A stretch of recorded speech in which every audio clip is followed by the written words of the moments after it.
I've wanted to talk a little bit about this topic for a while now, but never really got a chance to. Luckily, I found a channel I've never seen before who spreads a lot of misinformation regarding social and scientific topics. And you know me, when I see nonsense on YouTube, I just can't help but make a response video. So today we'll be talking about transgenderism and the drugs used to help people transition. In case you don't know my stance in all of this, I am very pro-LGBTQ. They are human beings like the rest of us and therefore deserve equal rights. Anyone who disagrees can burn in the depths of hell.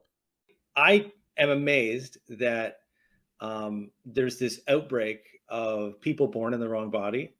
Outbreak. As if suddenly in today's society there's just more trans people. More so I would say it's because people are less afraid of coming out since we have become more accepting compared to say 100 years ago. It's like mental health, there isn't less in the past, we just didn't know about them before. But just because we're making progress doesn't mean the fight ends here. Just to be clear, half the population in the United States are still conservative and most don't seem to be accepting of people transitioning. And it just so happens that the pharmaceutical industry has a product ready and waiting that happens to be quite expensive. So upon first listen here, without knowing any contextual background, it's easy to think that this person is saying that transitional drugs are too expensive and their costs should be lower, or perhaps calling to attention pharmaceutical companies making profits off this. But knowing this channel and the interviews that take place here, it's not actually what this person is saying. Rather, he's trying to critique the system as a whole, starting with how this shouldn't be a thing in the first place. Now, to be clear, transition drugs or any transition procedures are very expensive. So much so that many people who want the transition don't actually get the opportunity to because they come from a lower income background, for example. The surgeries alone can create huge holes in your bank account. Sexual reassignment surgery, top surgery, facial feminization, all of these combined easily become tens of thousands of dollars, up to $100K. And that's just not something everyone can afford. On top of that, you also have a ton of hidden costs that most people don't know about. Things like prescription drugs, name changes in all of your official documentation, and various physical items. The point is, it's pricey, and I would be in favor of subsidizing more of these costs. But that's not the main topic of today's video, so let's keep rolling. Right. Like that's the part that I find just absolutely fascinating. And so something like, so that language about, you can put puberty on pause, there's a line or two like that in the PHSA website. And it's fascinating. I trying to, I don't know, aesthetically, it looks fascinating. Like if I were a drug company executive, that might be how I write it. Okay, so they're about to criticize this metaphor, or rather make fun of it without meaningful commentary. It's also kind of cringe that they're sort of lumping together all the drugs into puberty blockers when there are really only a category of drugs that help in buying time for decision making. There are many drugs that do this, but the most common subtype used today are gonadotropin-releasing hormone agonists, which are not only used to delay puberty, but also to treat various abnormalities such as early puberty onset, high testosterone levels, and even as a supplement against hormone-sensitive cancers. Gonadotropin-released hormones directly correlates to the secretion of various downstream hormones, including follicle-stimulating hormone and luteinizing hormone, which in combination are responsible for things like ovulation, testosterone production, and of course puberty onset. Agonists specifically are a subclass of drugs that bind to receptors, in this case to GnRH receptors, ultimately desensitizing the response to actual GnRH. This ultimately slows down the inception of puberty, which can be very important to give children of prepubescent age the much needed time to explore their identity in order to make a more informed decision. Of course, once you get off puberty blockers, puberty proceeds as normal. Right. It sounds like PR. It sounds like gobbledygook. What do you mean gobbledygook? Is that a fancy way of saying you're not educated enough to understand how it works? Beautiful language, right? Like Yeah. pause button, like a YouTube player, right? Not like the incredible complexity of a human body that like we misunderstand all over the place. Okay, so this is just another example of not fully understanding how these drugs work, I guess. Saying it's a pause button is not inaccurate and is easy to help people visualize what happens when you take these puberty blockers. Obviously, as scientists, we wouldn't say pause button, but it's easy for a layman to understand. Now, this guy is trying to insinuate that the human body surely is much more complex than that you can't just pause puberty like that, but actually you can. I don't disagree that the human body is complex, and puberty itself most definitely is. But the onset of puberty and how to block it is pretty simple. That, in addition to our study of medicine being as advanced as it is today, a task like delaying puberty is no longer just a dream. I mean, think about it. A lot of solutions in medicine to treat various conditions are simple. If you have methanol poisoning, you drink alcohol. If you have a bacterial infection, just take some antibiotics. Of course, not every treatment is simple, but just because the simple ones exist doesn't mean the human body is too complex for it. Same concept for puberty blockers. Alright, let's listen to these two guys give an attempt at sarcasm. Yeah, it's not like you stop and growing and all the other things that happen to the human body through adolescence. No one says you stop growing, nor did anyone say that puberty blockers would stop all aspects of development. It targets puberty specifically, which is important for trans people because that would otherwise give them bodily traits that don't align with their gender identities. We can all agree that transitioning before puberty is going to be a lot easier than after. While taking puberty blockers, other aspects of development of course don't stop, but that's very different than your secondary sexual characteristics and shouldn't be immediately lumped together. We've had a couple of studies that looked at adverse events, and it seems that using puberty blockers are generally safe and reversible. And any long-term studies have shown patients with proper health and no other aspects of significant growth hindrances physically on both the body and on the brain. So please don't arbitrarily suggest, oh, what about growing and other things that happen, because that just shows that you are simply uneducated on the topic.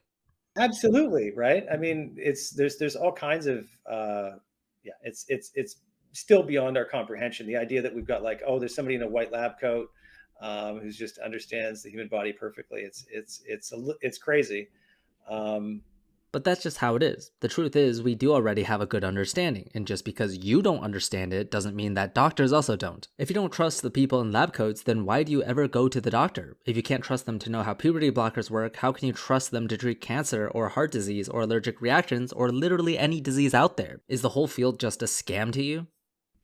Yeah, and I mean, my reading on it, I hadn't read much about the chemical castration. What I had read was the some of that class of drugs, puberty blockers, anyways, had been originally developed and approved for people with prostate cancer.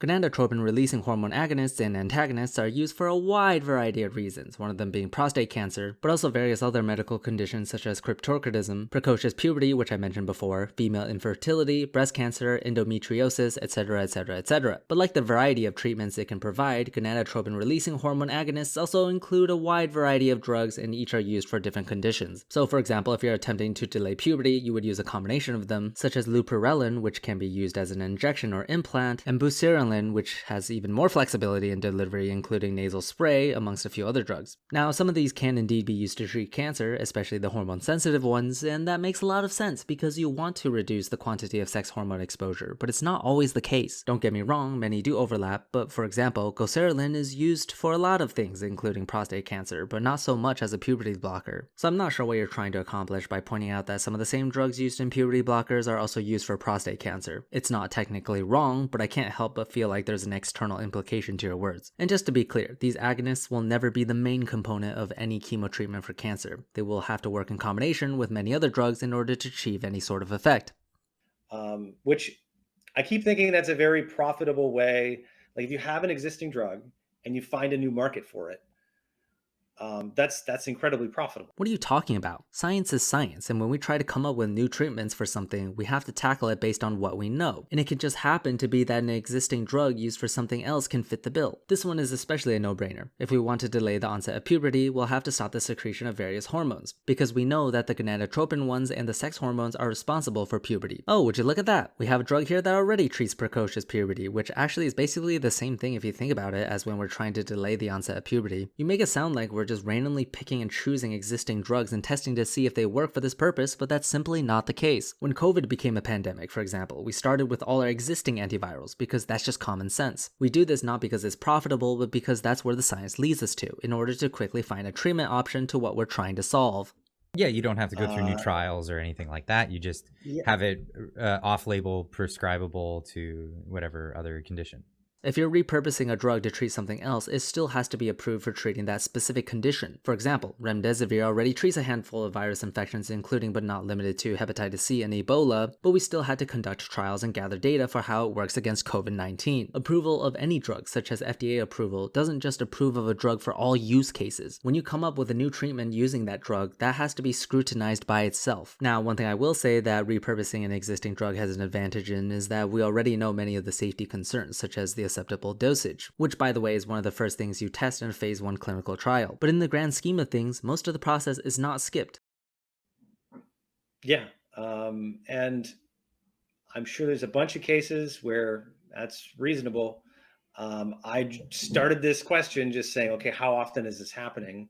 Bruh, you can't be serious. Does anyone actually take seriously the comments of two random people on the internet with no medical or research background? But if you ask if the measures have actually improved the suicide rates, you don't really get an answer there. That's where I found myself anyway.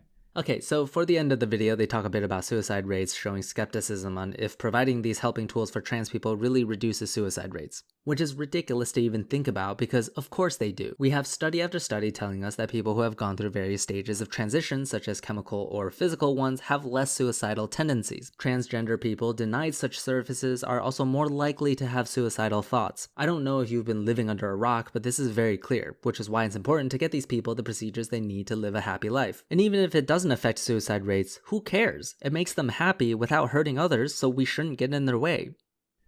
And I think that because I think we'll never get an answer to that. Oh, so it's like it's you can't designed. find someone's gender identity after they're dead. So you'll never Right. actually, it won't come from the coroner's office. What are you talking about? We don't just try to figure out someone's gender identity after they're dead. We usually know about their gender identity before they die. Not to mention we have to take into consideration not just when someone completes a suicide, but also when they have suicidal tendencies. Because, you know, the point of all of this is to prevent suicides before they happen. Okay, so that's the end of the video. I just wanted to give my quick 2 cents on all of this. First of all, transgender people are just like any other person. They deserve equal rights and they don't deserve to be discriminated against just because they're trans. My general thought process when taking a side on anything is, are these people hurting anyone else by doing what they're doing? No? Well, in that case, it's no one's business to get in their way of doing what makes them happy. I will also say that in my lifetime, some of the nicest people I've met in person and online are trans. So if you're trans and are watching this video right now, just know that you will always have my full support. Thank you for watching, and thank you to the usual suspects, Fireshard, Alan Morton, Miss Fixit, and Edward Martin for supporting this channel. I'll see you in the next one.